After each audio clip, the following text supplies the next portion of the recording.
Bonjour, je suis Emmanuel Bavouche, je suis responsable du pôle marché grand public chez GRDF et nous allons parler aujourd'hui ensemble de logement et de rénovation. Alors tout d'abord, le marché du logement, de quoi parle-t-on? Le logement, c'est un sujet de préoccupation pour les Français. C'est d'ailleurs le deuxième sujet d'importance après la famille. C'est également un sujet qui mobilise de l'argent puisque les dépenses des ménages constituent une lourde charge budgétaire pour plus de la moitié d'entre eux. Et c'est d'ailleurs ce qui a le plus dérivé sur les 30 dernières années en matière de dépenses des ménages. Globalement, les Français sont plutôt satisfaits de leur logement puisque seulement 13% d'entre eux envisagent qu'il n'est pas assez grand. Alors, le parc de logements, de quoi parle-t-on? C'est environ 35 millions de logements qui sont occupés par les ménages français, dont 56% en maison individuelle. La maison individuelle, c'est intéressant parce que finalement, c'est là où se concentre bon nombre de travaux, puisque le propriétaire occupant a la capacité à réaliser des travaux, à la différence d'un logement collectif avec un locataire et un bailleur. C'est beaucoup plus simple et le passage à l'action se fait plus rapidement. Alors parlons maintenant de rénovation. La rénovation, on a un certain nombre de politiques publiques qui se sont enchaînées ces dernières années avec les plans de rénovation de l'habitat, les différentes actions entreprises à la suite du Grenelle de l'environnement. Aujourd'hui, il y a une nouvelle impulsion qui est donnée par les pouvoirs publics au travers du dispositif FAIRE qui mobilise l'ensemble des acteurs pour communiquer auprès du grand public. Et s'il y avait une chose à retenir, je pense que l'enjeu, c'est de donner envie aux ménages de passer à l'action, d'investir. Il y a une dimension plaisir qui est trop souvent dénigrée. En fait, rénover pour faire uniquement des économies d'énergie, c'est pas très glamour. Donc la plupart du temps, quand même, le driver, l'inducteur des travaux, c'est la recherche de confort. Et je pense que lorsqu'on met en place des offres vis-à-vis des particuliers, c'est important d'avoir cette clé d'entrée.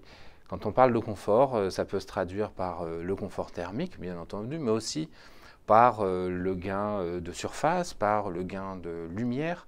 Donc, c'est de cette manière-là qu'il me semble que les choses doivent être présentées.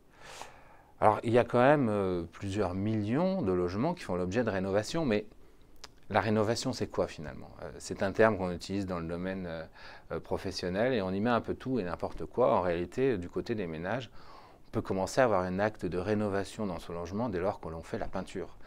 Et d'ailleurs, la peinture, les enduits, les revêtements, c'est les actions de rénovation qui sont les plus largement réalisées. C'est le top 1 dans le top 3 et c'est donc la première solution mise en œuvre.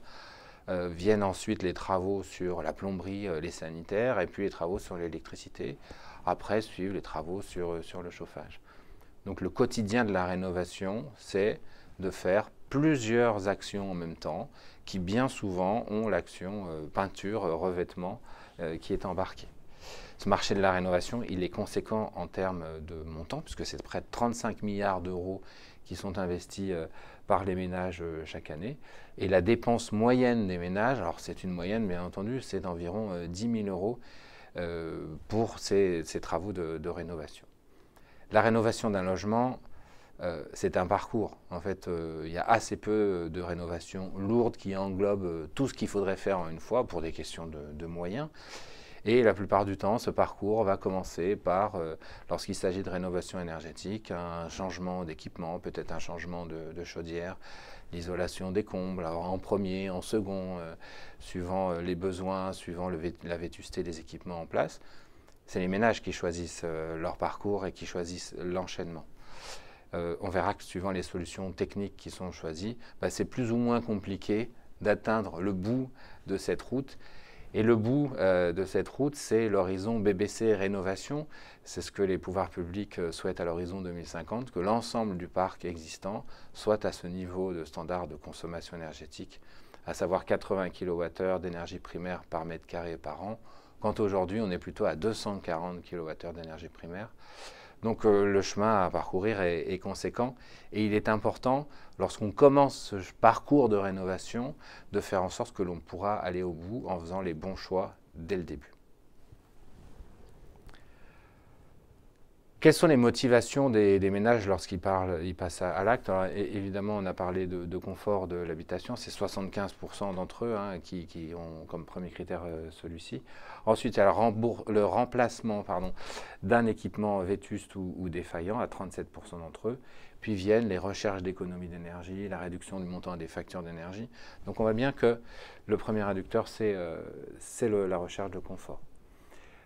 Quel parcours les personnes emploient pour déterminer le choix des travaux qui vont être réalisés?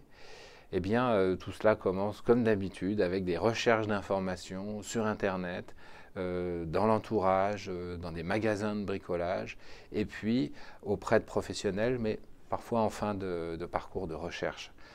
Il y a un besoin de réassurance qui est important dans ce domaine parce que bien souvent, on va faire appel à plusieurs artisans. La coordination des travaux n'est pas quelque chose de simple pour quelqu'un qui ne connaît pas le sujet. Et je pense qu'il y a un besoin de réassurance et d'accompagnement sur la globalité des travaux. C'est une offre qui est assez peu présente sur le marché aujourd'hui, notamment pour des raisons de coût. Quand on a un panier moyen à 10 000 €, il est très difficile d'y intégrer un suivi de chantier dans cette enveloppe. Et on sera donc plutôt sur des chantiers supérieurs à 20 000 € lorsqu'on voudra y mettre une assistance à la maîtrise d'œuvre. Voilà, je vous propose dans une seconde vidéo de vous parler des solutions gaz en rénovation.